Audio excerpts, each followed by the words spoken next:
예수님의 이름으로 기도드리옵나이다. 아멘. 예, 저는 오늘 요한복음 21장 15절로 29절, 19절 말씀을 통해서 예수님을 정말 사랑하시나요? 예수님을 정말 사랑하시나요? 라는 제목으로 같이 은혜 받는 시간 되기를 원합니다. 여러분, 그 기쁨이죠. 예수, 우리의 소망의 기쁨이라는 그러한 바흐 아시지 않습니까? 음악의 아버지라고 부르는 바흐가 작곡하고 작사한 그 음악을 들으면서 그 참 빠져들지 않을 수 없는, 저는 음악의 문외한인데도 바흐의 그 음악을 들으면서 참 어떤 평안함이랄까요? 그리고 가사 내용이 참 얼마나 좋은지 깊은 감명을 받았습니다. 근데 왜 그런가 했더니 이 바흐는 하나님의 말씀을 묵상하다가 성령님께서 감동을 주시고 은혜가 임하면 말씀을 묵상하다가 거기에 그 곡을 붙인다는 거예요. 그러니 거기에 또 악보까지 이렇게 그려놓다 보니까 음악이 마치 그림이 되고, 그죠? 곡이 완성되니까 하나의, 그래서 이 바흐를 워드 페인팅, 바흐의 음악을 워드 페인팅이다. 그래서 말씀으로 그림을 그린다. 이렇게 표현을 하더라고요. 그러니 그 음악이 얼마나 강력하겠어요. 하나님의 말씀을 묵상하고 그 말씀 속에서 음악을 만들고 곡을 만들다 보니까 그걸 듣는 사람들이 치유와 회복과 감동이 임하게 되는 거죠. 그래서 저도 예수님이 우리 인류의 소망이다라는 그 바흐의 그 음악을 클래식으로 듣고 또 합창하는 걸 들어보니까 얼마나 깊은 감동이 되는지, 하나님이 우리에게도 성가대로 허락해 주신다면 그걸 좀 한번 해보고 싶다, 이런 마음이 들 정도로 너무나 감동적이었습니다. 여러분, 하나님의 속성을 한마디로 표현한 단어가 뭘까? 그러면 우리는 주저하지 않고 사랑이라고 말하죠. 그죠? 사랑. 하나님의 속성은 사랑입니다. 그래서 요한은 요한일서에서 하나님은 뭐라고요? 사랑이시다라고 그렇게 말하고 있죠. 여러분, 성부, 성자, 성령, 성삼위 하나님의 그 연합의 그 관계적 속성도 한마디로 표현한다면 뭘까요? 사랑입니다. 하나님이 우리를 하나님의 형상대로 만드신다라고 말할 때 그 하나님의 형상의 이미지가 우리 가운데 투영된 게 뭔지 아세요? 사랑입니다. 그래서 하나님의 형상이 회복됐다는 것은 다른 말로 말하면 뭐냐면 우리 안에 사랑이 회복되는 거예요. 그것도 하나님의 사랑이 회복되는 것을 말하는 거죠.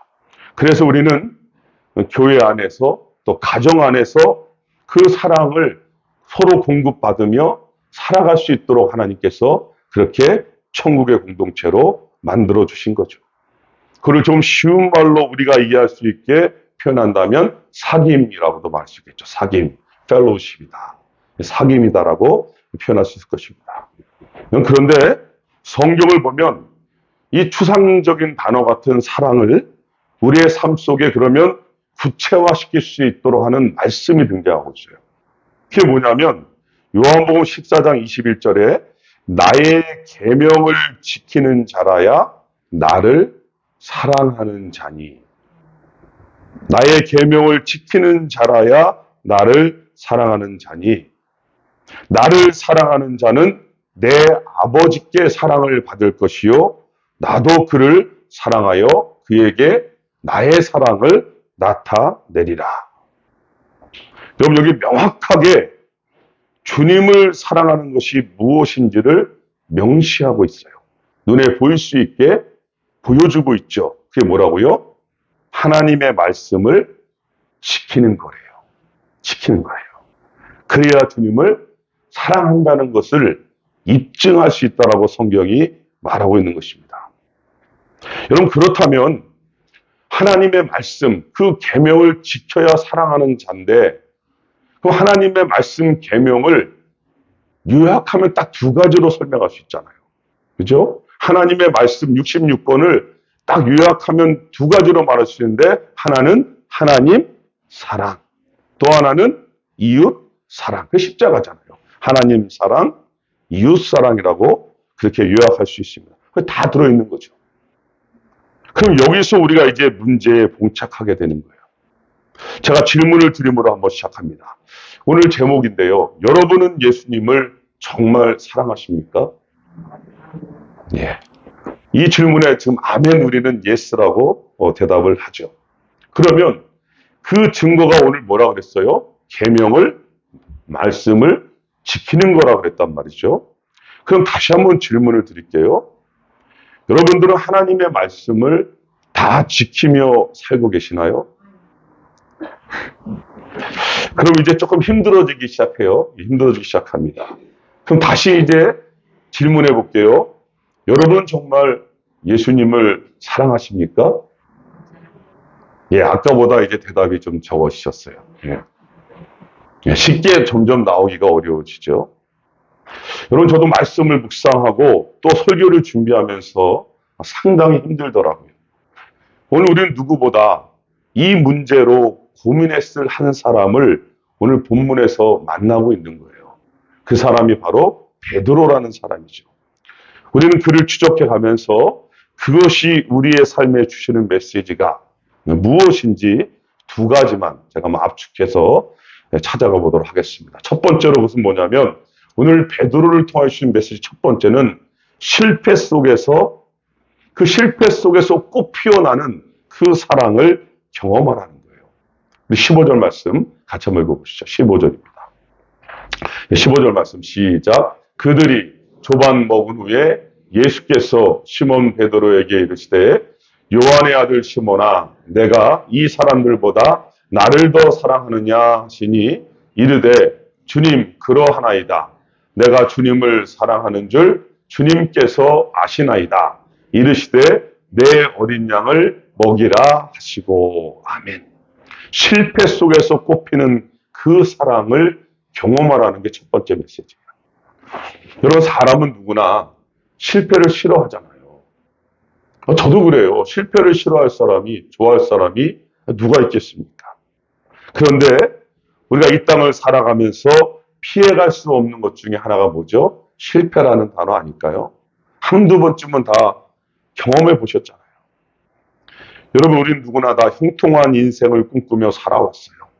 그렇게 연인도 만나고 또 취직도 하고 또 결혼도 하고 자녀도 낳고 또 승진도 하고 그렇게 우리는 아무런 문제가 없는 행복한 삶이 지속되기를 바라며 살아왔었잖아요. 그런데 우리의 삶을 돌이켜보면서 우리는 알고 있습니다. 그러한 삶이 실제로 존재할 수가 없다는 것이죠. 오히려 우리는 살면 살수록 우리 인생에서 복병들을 만나게 되잖아요.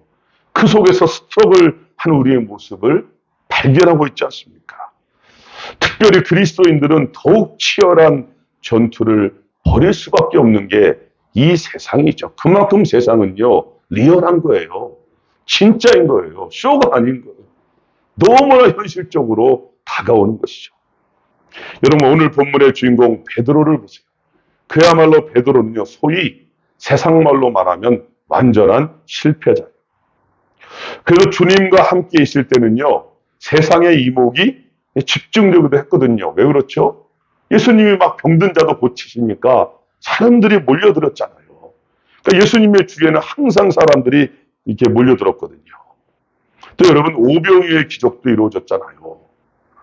아니 물고기 2마리하고 보리떡 5개를 나눠주는데 도대체 이건 뭐지? 주면 또 나오고 주면 또 나오고 어느 순간에 주다 보니까 예수님이 하는 건지 내가 하는 건지 나도 모르게 나에게서도 이런 능력이 있나 착각해질 정도로 주다 보니까 그런 생각도 가지게 되는 거예요. 그뿐만이 아니죠. 바다 위도 걸어봤어요. 여러분 성경에서 바다 위를 걸어본 사람은 베드로 말고 또 누가 있죠? 베드로가 그랬던 사람이거든요. 정말 주님과 함께하며 상상할 수 없는 일들을 수도 없이 경험한 사람이 바로 베드로잖아요. 그럼 베드로는 다혈질이었고 아주 열정의 사람이었죠. 그래서 주님을 사랑하는 데 있어서는 자신이 최고다. 나보다 주님을 더 사랑하는 사람은 없다라고 장담할 정도로 그는 12제자 중에서 대표되는 수제자가 된 사람이죠.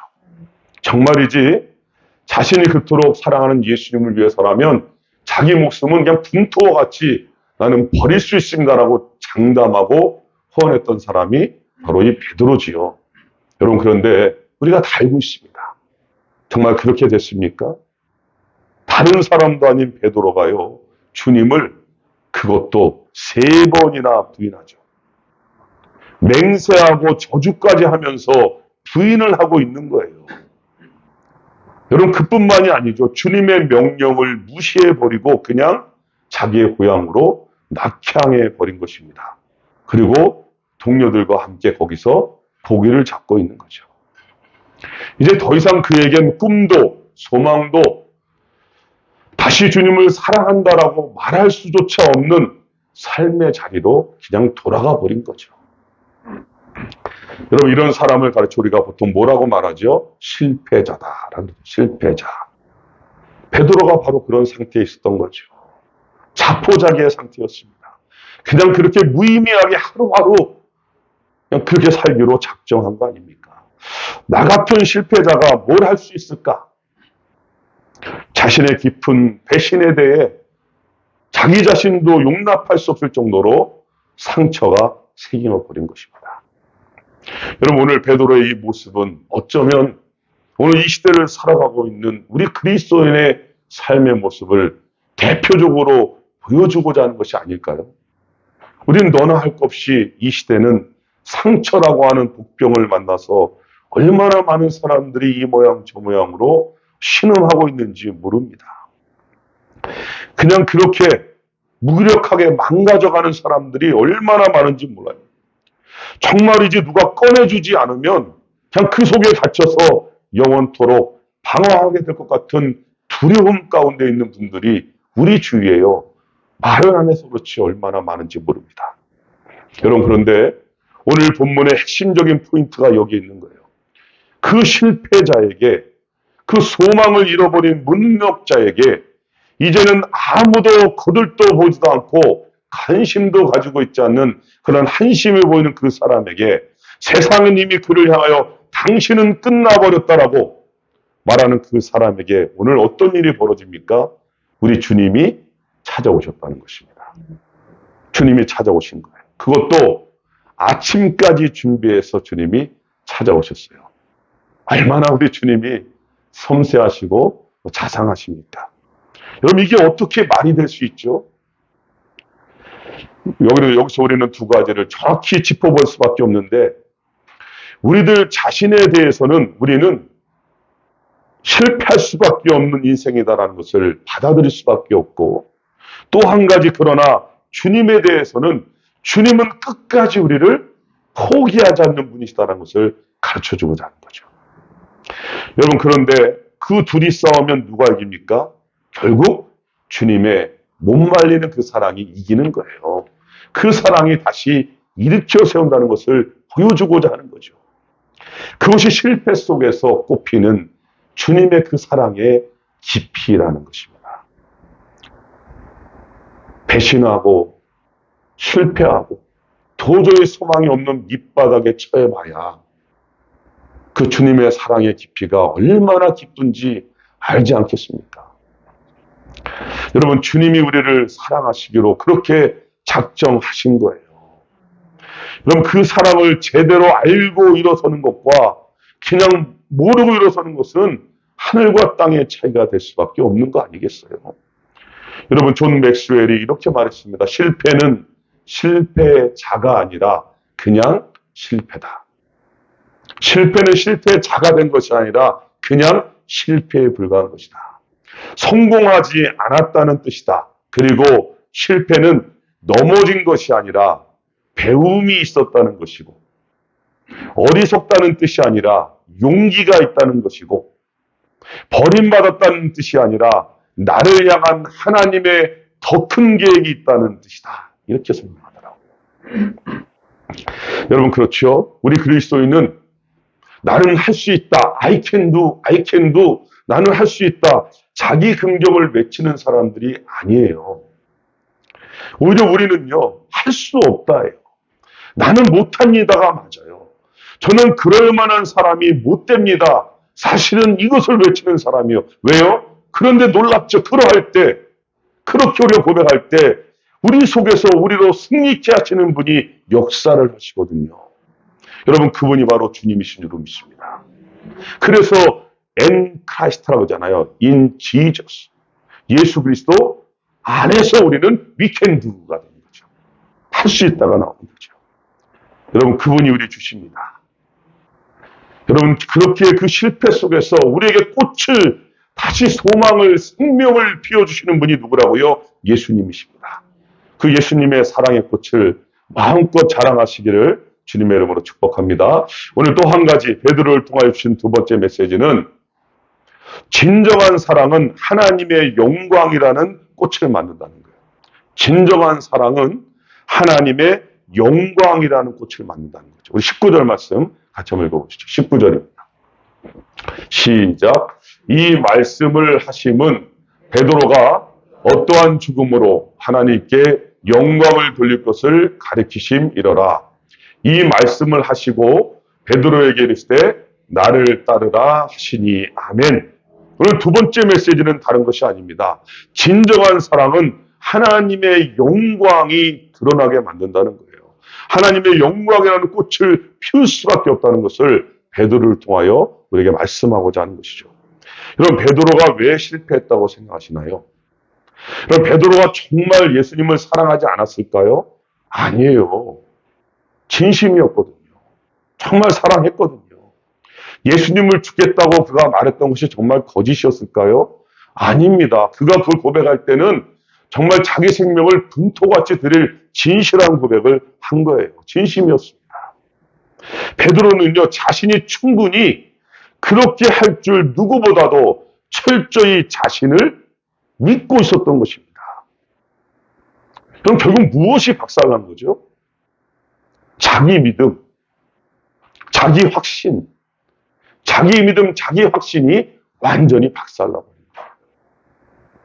여러분, 그래서 제가 수도 없이 반복해서 말씀드립니다. 사람은 절대로 신뢰의 대상이 될 수가 없어요. 왜요? 변하잖아요. 우리는 그걸 겪으면서 살고 있지 않나요? 사람은 변할 수밖에 없는 존재이기 때문에 처음부터 신뢰의 대상이 될 수가 없어요. 우리의 신뢰의 대상은 영원토록 변치 않는 누구요? 하나님밖에 없는 줄 믿습니다. 그러니까 처음부터 그냥 변할 사람을 너무 신뢰하지 마시고 변할 수 있다라고 마음을 열어두셔야 아무리 배신을 하고 뒤에서 칼을 꽂는다 할지라도 그렇지. 맞아. 그런 존재지라고 그래서 그렇지. 이렇게 나아갈 수 있지. 절대적으로 신뢰했다가는 결국 그 배신의 늪에서 그 아픔과 고통에서 헤어날 수가 없는 거예요. 우리가 신뢰할 분은 영원토록 어제나 오늘이나 영원토록 변함없는 하나님 한 분뿐이신 줄 믿습니다. 그래서 오직 예수를 맺히며 사는 게 저희 그리스도인이잖아요. 여러분, 베드로가 무엇의 트라우마가 있었을까요? 베드로는요, 숯불의 트라우마가 있었어요. 왜요? 그는 그 숯불 앞에서 3번 부인했잖아요. 숯불만 보면 그 장면이 떠오르지 않겠습니까? 자기 자신이 비춰질 거 아니에요. 아니, 어떻게 내가 그럴 수가 있지? 자기가 자기를 봐도 도저히 믿겨지지가 않는 거죠. 아니, 그렇게 주님을 위해서 헌신하겠다고 다짐했던 자기가 그 숯불 앞에서 사실 거기까지 왜 따라갔을까요? 베드로가. 다른 제자들 다 도망갔는데. 적어도 베드로가 따라갔다는 건요, 자기 생명을 버릴 준비가 되었던 거 아닐까요? 그 정도 마음이 있었던 거죠. 그러니까 다른 사람 다 도망가도 끝까지 예수님 그 장면까지 따라가는 거예요. 그랬던 베드로거든요. 그렇게 갔는데 그 순간 그 앞에서 변화되어지는 자신의 모습을 보면서 그 숯불 앞에서 재차 물어올 때 거기서 저주하고 맹세하는 자신을 보면서 누가 더 놀라겠어요? 자기 자신이 충격을 받을 수밖에 없는 거죠. 내가 이 정도밖에 안 되는가? 도대체 이게 뭐지? 혼란에 쌓였을 거 아닙니까? 여러분, 그런 베드로에게 오늘 주님이 찾아오셨다 그랬잖아요. 여러분, 베드로에게 주님이 혼내려고 찾아왔겠습니까? 네가 어떻게 나에게 그럴 수가 있냐? 따지려고 주님께서 다시 오신 거예요. 여러분, 아예 그럴 거면 주님이 찾아가지도 않으셨겠죠. 그게 아니잖아요. 주님은요, 그 숯불 앞에서 베드로가 가장 트라우마로 가지고 있는 그 숯불 앞에서 베드로에게 다시 질문하고 계신 거예요. 그죠? 그것도 3번이나 똑같은 질문을 반복해서 지금 하고 계시죠. 요한의 아들 시몬아, 내가 나를 사랑하느냐? 3번 반복해서 질문하십니다. 여러분, 예수님의 질문에 베드로가 대답을 하죠. 예, 주님, 제가 주님을 사랑하는 것을 주님이 아시지 않습니까? 여러분, 그런데 3번째 대답을 할 때는 한 구절이 더 붙어 있죠. 베드로가 근심하여 이르되 주님 모든 것을 아시오니, 뭐가 붙어 있어요? 근심하였다라고 그렇게 그 단어가 붙어 있습니다. 여러분, 여기 근심하다의 원어 리페오는 고통이 더해지는 거예요. 아픔이 더해지는 것을 말하는 거예요. 이제는요, 고통스러운 거예요. 왜 고통스러울까요? 3번이나 반복해서 말하려니까 왜 고통스러울까요? 이제는 자신을 알잖아요. 뭣도 모를 때는 예, 제가 주님을 위해서 내 모든 걸 드릴 수 있습니다. 제 생명도 아깝지 않습니다. 그렇게 왜 뻔뻔하게 말을 했었지만 이제는요, 아는 거예요. 그 경험을 통해서 알잖아요. 자신의 힘으로는 그렇게 할 수 없다는 것을 이제는 알아요. 그러니까 고통스러운 거예요.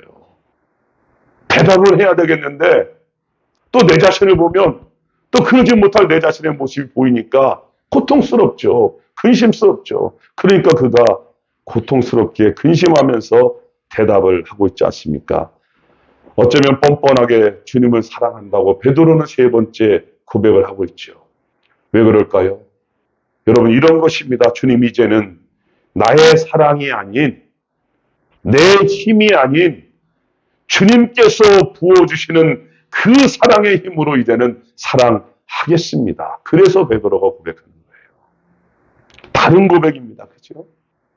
내 힘과 내 능력, 내 자랑으로 하겠다는 것이 아니라 이제는 하나님이 부어주시는 그 사랑이 아니면 저는 못합니다.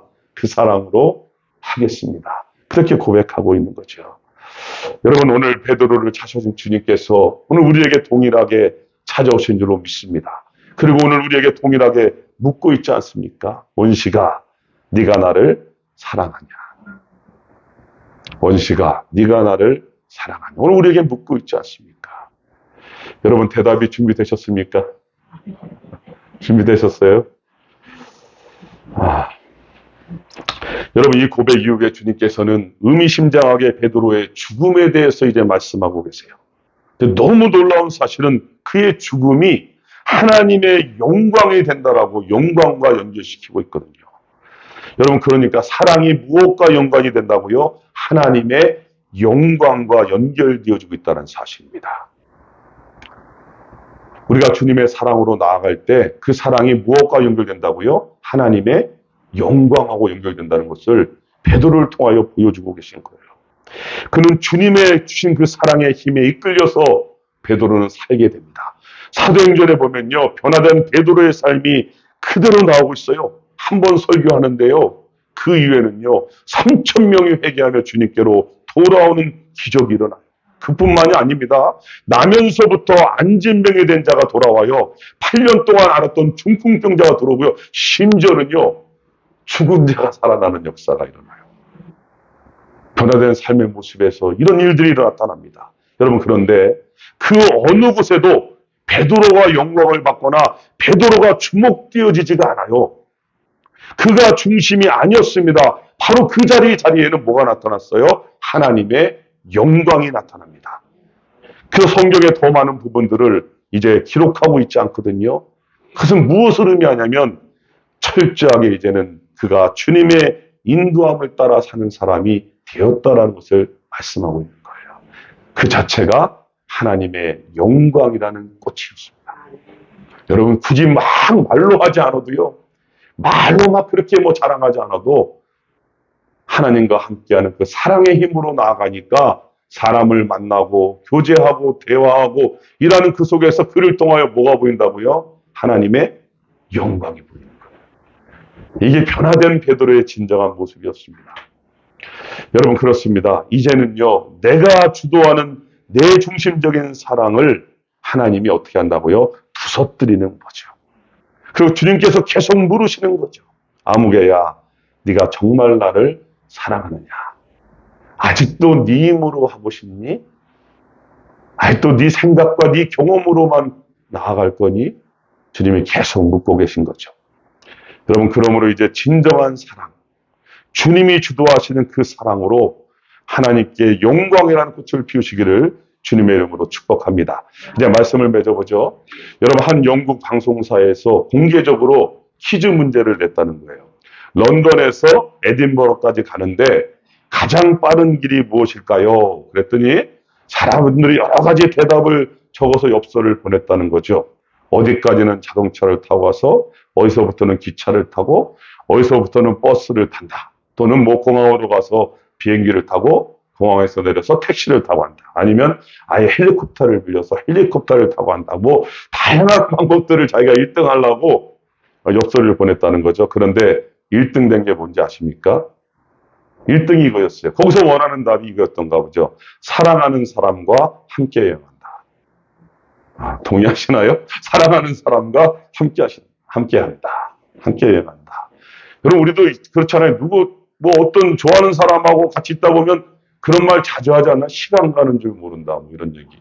그렇죠? 저는 여러분들에게 질문을 드리고 싶습니다. 여러분, 우리가 이 땅에서 가장 행복하게 사는 비결이 무엇이라고 생각하십니까? 이 땅에서 가장 행복하게 사시는 비결이 무엇이라고 생각하십니까? 예, 제가 선물을 준비하지는 않았거든요. 예. 기억은 해두겠습니다. 막 답이 막 나오는 것 같아, 벌써. 제가 원하는 대답은 그거였어요. 사랑하는 주님과 함께 사는 것. 그게 가장 행복한 삶이 아니겠어요. 사랑하는 주님과 함께 사는 것. 여러분, 그렇게 한 주간 주님과 함께하는 그 사랑을 누리면서 그 사랑의 꽃을 마음껏 피워내시고 그 주님을 자랑하는 우리의 한 주간의 삶이 되시기를 주님의 이름으로 축복합니다. 기도하시겠습니다. 하나님, 오늘 이 어버이 주일 참 귀한 우리 어르신들 일평생 주님만 바라보고 사랑하는 주님과 함께 살아오신 분들입니다. 하나님, 그렇게 마지막 순간까지도 그 주님과 함께 예배하는 예배자로 사랑하는 주님께 그 영광을 돌리고 싶어서 끝까지 예배의 전을 사모하는 거룩한 주의 백성들 한 분 한 분을 축복하여 주시고 한 주간도 주님 같이 동행하여 주시고 그 주님과 함께하는 기쁨과 감격이 하나님의 영광의 꽃으로 우리가 처한 곳곳마다 마음껏 꽃이 피어날 수 있도록 저희들의 삶을 축복의 통로로 하나님 사용하여 주시옵소서. 강건하게 붙잡아 주시옵소서. 감사함이 예수님의 이름으로 기도